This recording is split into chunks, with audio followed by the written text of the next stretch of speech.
In the name of the Father, the Son, and the Holy Spirit. Amen. The theme for this morning is God is love. And we can only know Him if we ourselves show love to others. So here is a definition being given about God. And that raises a question which perhaps you will find time and again implied in the Gospel according to John. What is God? Or who is God? That's the question. It starts right from the first verse of the first chapter of the Gospel according to John. In the beginning was the Word, and the Word was with God, and the Word was God. The Gospel writer is starting out with one description of God. And in the Greek New Testament, the word here is logos. In the beginning was the Logos, and the Logos was with God, and the Logos was God. So here, in a sense, John is trying to address philosophers. Philosophers asking this question, what is God? And Greek philosophers, they had an understanding that the entire world is governed by a divine reason, a principle of rationality that is in the cosmos. And this divine reason, this principle of rationality controls the whole universe and gives it form and meaning. So what is God? God is divine reason or rationality. One of the first Greek philosophers to mention this was a philosopher named Heraclitus. Now Heraclitus lived 6 centuries before Jesus, and he introduced this word logos, is that rational power that is present in the entire cosmos. And later Greek philosophers like the Stoics again were there before Jesus' time, and they also said logos is an active and spiritual principle which permeates, fills all of reality. And so logos was supposed to be a rationality, a reason-filled principle which human minds can comprehend. So, a rational principle, a reasoning process, a creative power which cannot be seen by human eyes. So this was the problem. This God, this rational reasoning power cannot be seen by human eyes.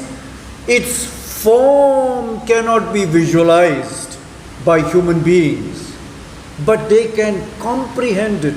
They can understand it as they reflect on this divine principle permeating the world. And so here it is mentioned by John. What is God? God is Logos. But then John goes one step further. While philosophers were saying Logos cannot be seen, Logos cannot be visualized, John 1:14, the writer, gospel writer says, the Logos became flesh and dwelt among us. So this logos, in the English Bible it is word. The word became flesh. That means this principle of rationality, this reasoning process that governs the whole universe became a human being.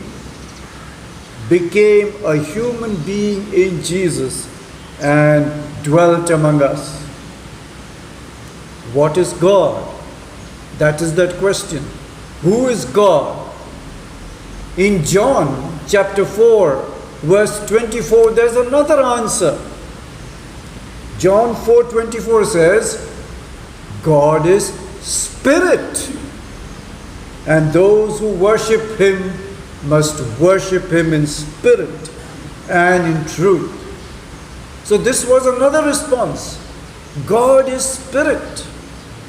God is that kind of spiritual personality which you cannot completely understand.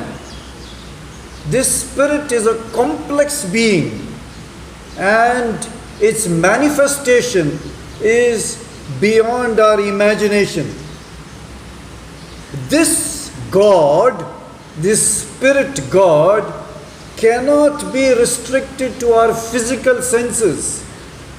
What we can see, what we can hear, and what can be located in one particular place. You notice that in John chapter 4, there is this Samaritan woman who is talking to Jesus. And this Samaritan woman is telling Jesus that you Jews, you worship God in Jerusalem, and we Samaritans worship God on Mount Gerizim. Now she was trying to talk about how we are comprehending God. You Jews, you comprehend God on Mount Zion. We Samaritans comprehend God on Mount Gerizim. And in both cases we have a holy temple. There is a holy temple in Jerusalem where you believe God exists, and we believe God exists in our holy temple on Mount Gerizim. Now the Jews and Samaritans had some differences. The Samaritans recognized what today we have in the Bible, only the first 5 books of the Old Testament. Genesis, Exodus, Leviticus, Numbers, Deuteronomy. So they recognized only these 5 books. Whereas the Jews recognized not only these 5 books, but all the historical writings, 1 Kings, 2 Kings, Chronicles, and so on. All the wisdom literature of Job and Psalms, all the prophetic writings of all the great prophets. So their scriptures were much wider. And so Jesus tells the Samaritan woman, your understanding of God is not complete. It is based only on 5 books of the Bible, and so you're going astray. But then Jesus goes further and tells her, you are trying to limit God on Mount Gerizim. And perhaps even the Jews are trying to limit God on Mount Zion. But what does Jesus tell that woman? Neither on this mountain nor on that mountain. God is spirit. God cannot be localized. In fact, in 1 Kings chapter 8 verse 27, when Solomon constructed the temple, the first time the Jews had a temple. So when Solomon constructed this temple and he was dedicating the temple, this is what he said: will God indeed dwell on earth? Behold, heaven and the highest heaven cannot contain thee, O God. How much less this house which I have built. So Solomon was clear in his understanding that God cannot be confined, limited to this temple. Even heaven, the highest heaven, cannot contain God. So God is spirit, beyond our comprehension. So we are asking this question, what is God? John chapter 1 says God is Logos, a rational principle. And John chapter 4 is saying God is spirit, a mystery, a mysterious religious entity. God is spirit. If you go down through the Gospel according to John, there is another related thought. Not only is God Logos, not only is God spirit, God is truth. You notice that truth is something that has been a term that has attracted many people to understand God. Truth means that which exists. God has to exist. And that which exists forever. That which is real. All things will pass away. If they pass away, they have no reality. But truth is something that remains. And so, God is this truth. God exists without beginning, without end. God is eternal. God is truth. So whether God is Logos, whether God is spirit, whether God is truth. Remember, Pilate struggled when he was having his dialogue with Jesus in the trial. And Pilate asks Jesus, what is truth? This is that quest which the philosophers of the time was having. What is truth? And Jesus was giving an indication. Jesus was giving an indication. We will come to that. Logos, spirit, truth. These are all abstract nouns. And how can this abstract entity be understood?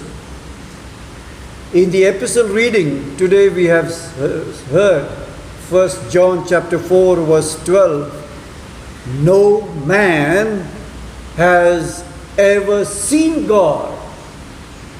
No man has ever seen God. Then how do we know God? God can be felt. Jesus gives a clue when he is talking to Nicodemus in John chapter 3. John chapter 3 verse 8. The wind blows where it wills, and you hear the sound of it, but you do not know whence it comes or whither it goes. So you cannot see the wind, but you can feel the wind. On a hot summer day, if there is that light breeze that refreshes you, you can feel the breeze, but you cannot see it. Similarly, you cannot see God, but you can feel God. It is in this context that John chapter 1 verse 18 is significant. No one has ever seen God. The only Son who is in the bosom of the Father, He has made Him known. So this is an answer coming in. Though you cannot see God, human beings can visualize God. Human beings can experience God in the person of Jesus, the only Son who is in the bosom of the Father. He has made Him known. And so, Jesus, when he was talking to Pilate, this is what Jesus says in John chapter 18 verse 37. For this I was born, and for this I have come into the world, to bear witness to the truth. So for this I have come, and for this I am here in this world, to bear witness to the truth. Truth is an abstract noun, but truth is now being seen in Jesus Christ. I am bearing witness. John says the Logos became human being, flesh, and dwelt among us. So, here is what God is. God in flesh, in human form. But then, even if God is flesh in human form, what is this God? Is this God just a Jew who was born in Palestine 2000 years ago? No, there is more to this Jesus. What is God? And today's reading tells us, 1 John chapter 4 verse 17, God is love.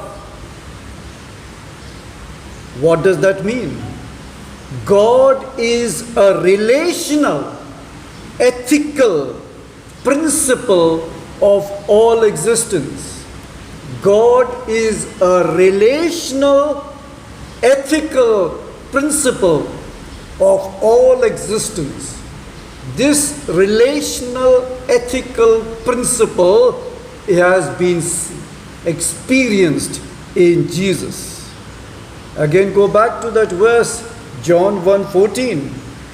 The Word became flesh and dwelt among us, full of grace and truth. So this is that qualification.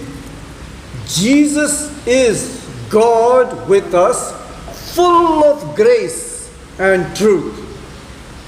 Truth, the Word representing God, and grace, Jesus presenting to us the gracious, compassionate, forgiving, reconciling, and renewing nature of God in relation to us. So what is that grace? The gracious, compassionate, forgiving, reconciling, and renewing character of God. This is what Jesus presents to us in relation to us. Yes, this is what God is, love, as Jesus presents God to us. Today's passage from the epistles, 1 John chapter 4 verse 10, it is said, in this is love, not that we loved God, but that He loved us and sent His Son to be an expiation for our sins. So love is expressed in God giving His Son for our salvation.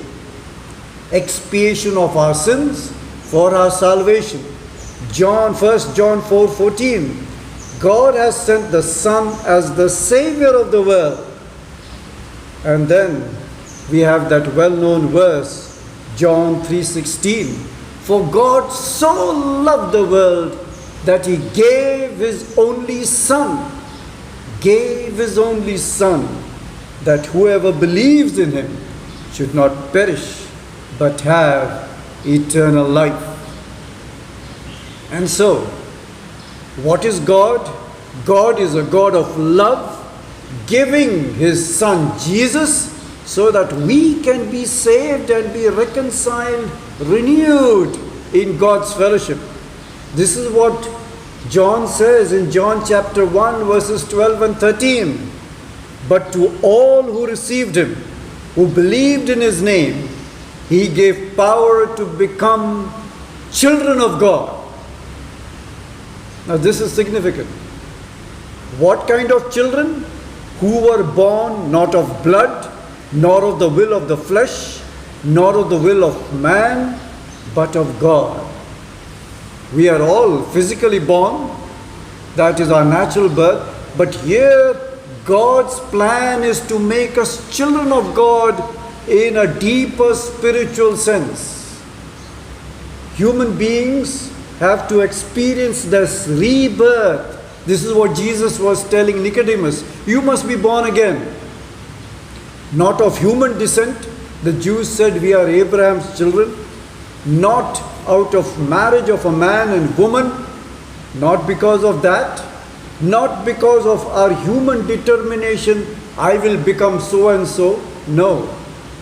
It is all by God's love that you are enabled to become God's children. Now, when we go to a study of the scriptures, there is a difference in English and in Greek. Now, one example of this difference is in English, the tense of the verb refers to the time of action of a verb. So, the tense of a verb refers to the time of action of a verb. Past tense, present tense, future tense. But in the Greek thinking and expression, what is the tense of a verb? The focus is on the primary consideration of the kind of action. Not the time of action, but of the kind of action. So we, having brought up in Western kind of thinking, have been so much focused on time, past, present, future. Even now people are wondering whether end time has come, and so many things come in WhatsApp. But we are not focusing on time. We are talking about the kind of action. And the kind of action that God has performed in Christ is to save us so that we can eternally be children of God. Eternally be children of God. There's no past, there's no present, no future. Eternally be children of God. So that is that love of God. Yes, we know this very well. John 3:16, God so loved the world that He gave. So this is one character of love. Love keeps giving. Love does not keep itself to itself. The creation story, God does not want to exist alone. God creates so that God can share God's creative blessings with all of creation. So God gives. And similarly here in John 3:16, God gives. Now of course it is used in our own human language. God is the Father and we are imagining Jesus as the Son. God giving the Son, Father giving the Son. But God gives means God gives of Himself to us in the form of Jesus. So that is a very strong element of love. The strong element of love is giving. Giving of yourself. Nothing is hidden. Your character is to give and to give and to give without thinking of receiving anything in return. There is that beautiful quotation of Pope Francis, which you would have seen on many an occasion. Pope Francis says, rivers do not drink their own water. Trees do not eat their own fruit. The sun does not shine on itself. and flowers do not spread their fragrance on themselves. This is giving love. Rivers do not drink their own water. Trees do not eat their own fruit. The sun does not shine on itself. Flowers do not spread their fragrance for themselves. Giving. Yes. And it's not a one-time giving. It's a perpetual giving. My Father is creating, my Father is working, and I am working still. That is what Jesus says in John's Gospel. The character of a river is to flow.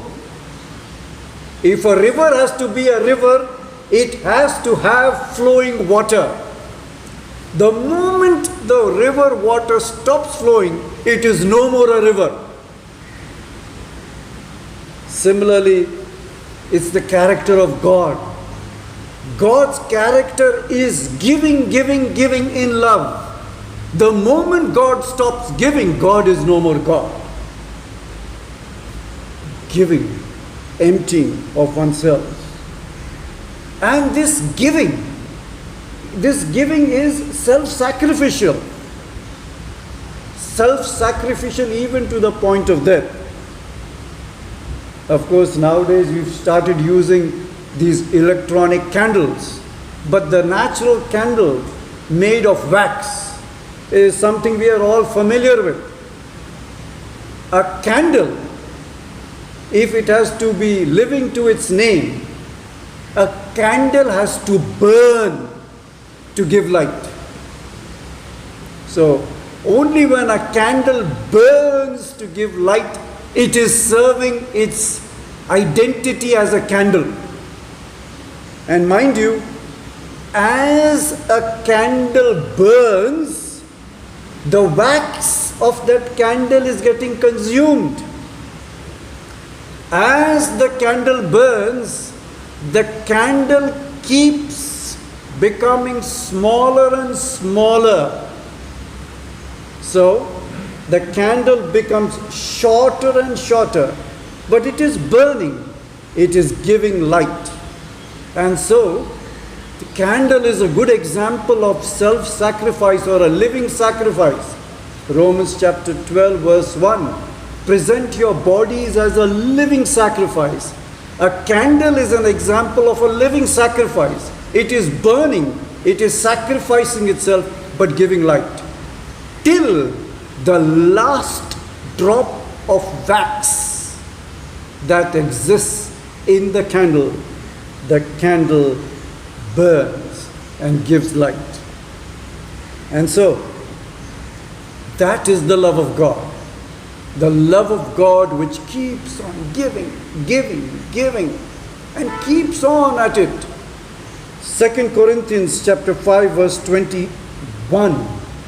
When God gave the Son, the example of His love, what does Paul say? For our sake, for the sake of humans, God made Him to be sin, who knew no sin, so that in Christ we might become the righteousness of God.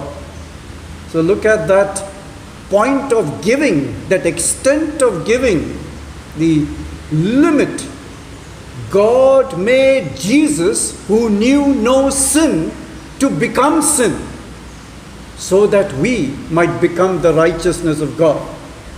So, when Paul says that God made him sin, it does not mean that sin became the character of Jesus.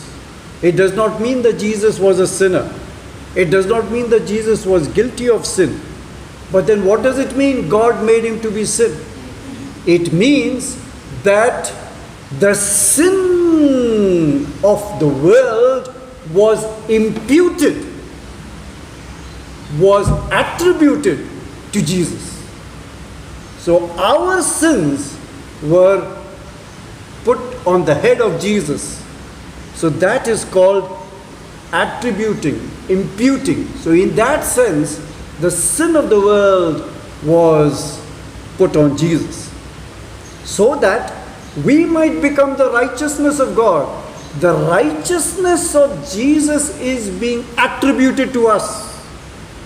So it's a reverse process.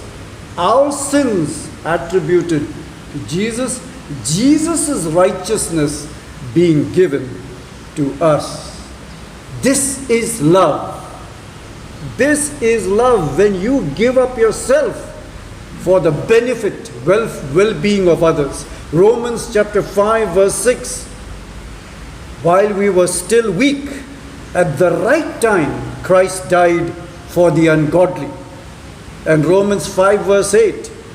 For God shows His love for us, in that while we were yet sinners, Christ died for us. So God is love. This God is love is exemplified in the way God gives Christ for our salvation. And today we have been told that if God is love, we will also experience what God is only when we love.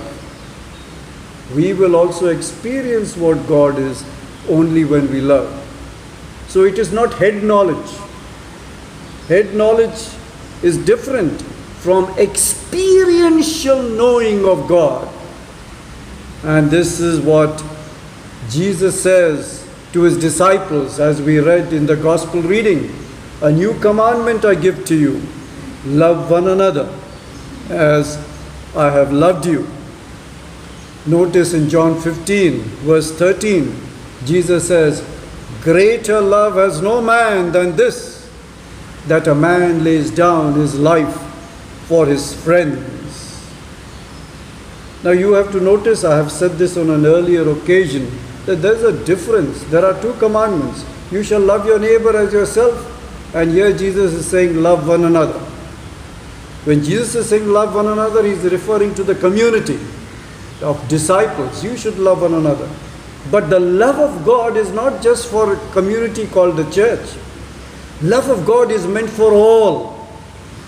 And that is what Jesus says in Matthew chapter 5. God makes the sun shine on all, the good and the evil.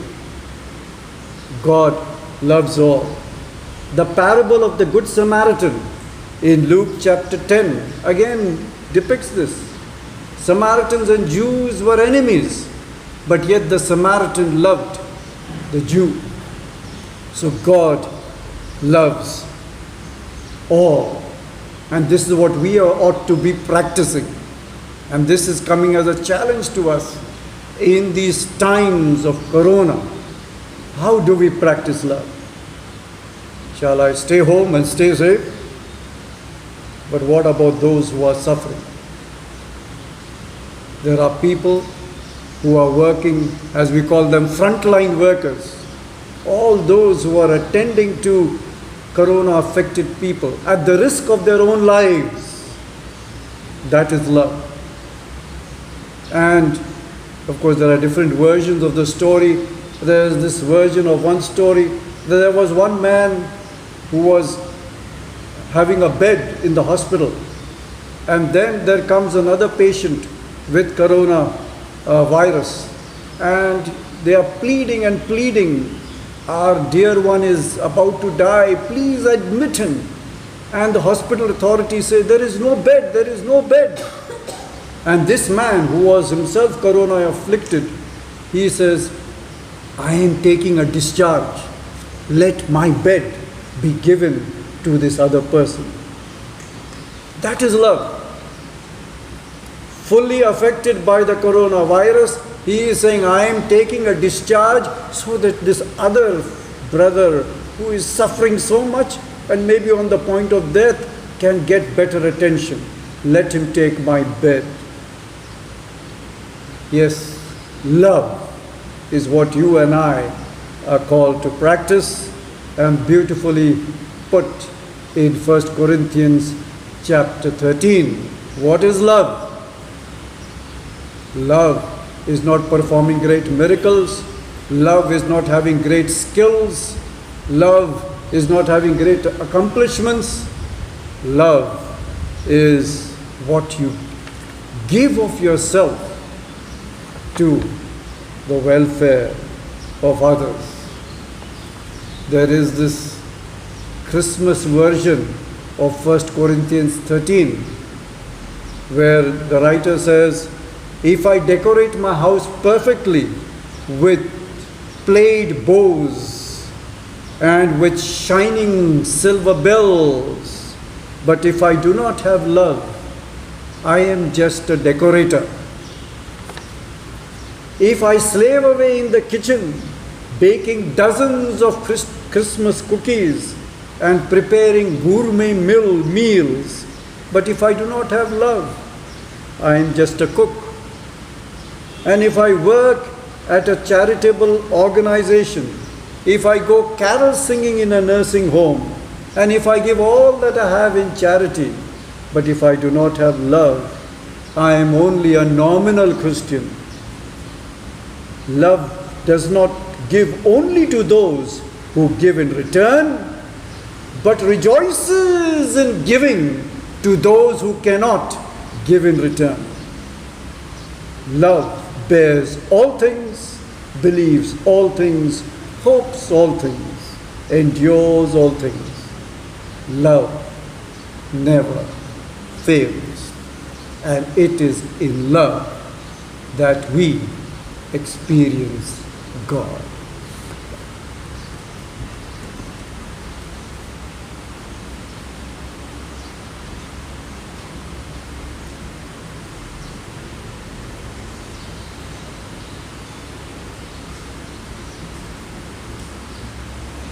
The message of God which